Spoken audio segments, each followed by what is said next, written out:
I don't see it as a car driving for me so I can switch off. It's not that kind of technology. Well, yet.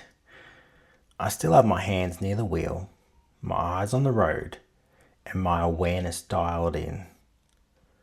The way I see it, it's like having an extra set of eyes, constantly watching, analysing, and processing information faster than any human could, but still relying on me to make the call when it matters.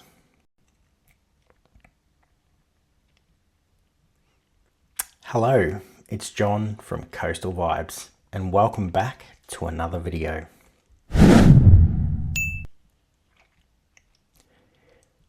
This morning is one of those drives where everything's just a bit chaotic.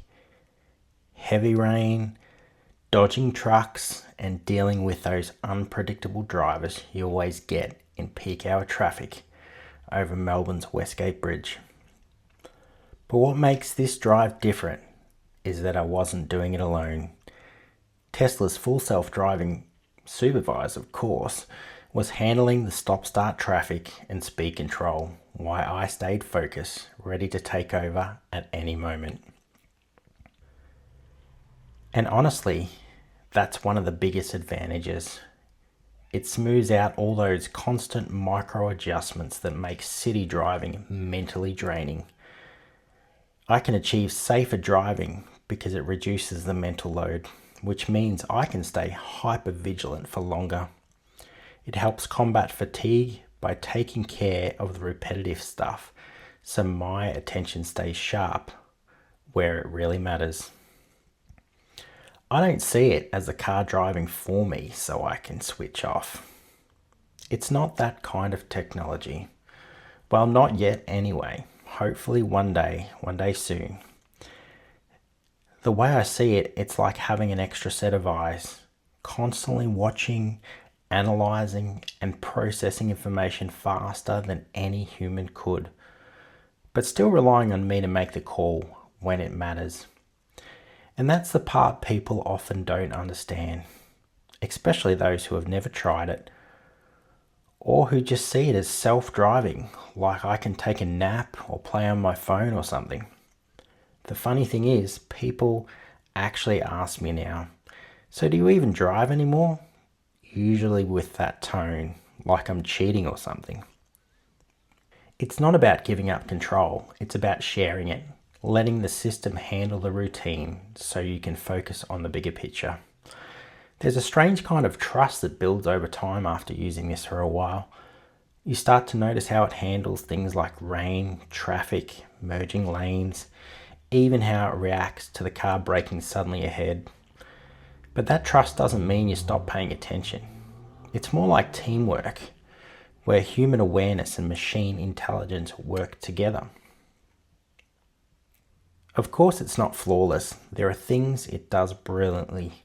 Smoother lane keeping than most human drivers, perfect following distances, and near instant reaction times.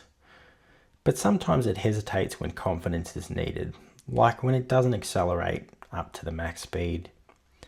Oftentimes it plays it too safe, like waiting a little too long to move off at a light or slowing down for no reason. And that's where you have to stay engaged, ready to take over without frustration, because that's the deal. It's supervised, not self-driving. And look, I know there's a lot of noise around Tesla's full self-driving lately. After that 60-minute special aired, everyone suddenly became an expert on how unsafe it apparently is. In my opinion, it was a terrible, unfounded attempt to scare people off, with zero factual information. But if their aim was to try and scare people off, they may have succeeded a little. What they didn't mention is that the internal driver monitoring camera is constantly watching me. If I look away for too long, it prompts me to pay attention. And if I ignore it, the system will disengage completely. Repeated inattention can even cause a temporary lockout from using full self-driving. That's a serious safety requirement built into this technology, But funnily enough, 60 Minutes didn't include that part, did they? Don't even get me started. Rant over. To me, the most powerful part of full self-driving isn't the autonomy. It's the awareness. When you drive with it, you actually start seeing more. You notice more. Things like traffic patterns, timing, and behavior. You start thinking more like the system does, predicting what might happen next. That mindset, staying alert, aware, calm, that's what makes driving safer, whether you're using full self-driving or not. So no, it's not about switching off. It's about staying switched on, just with a little help from some incredible technology.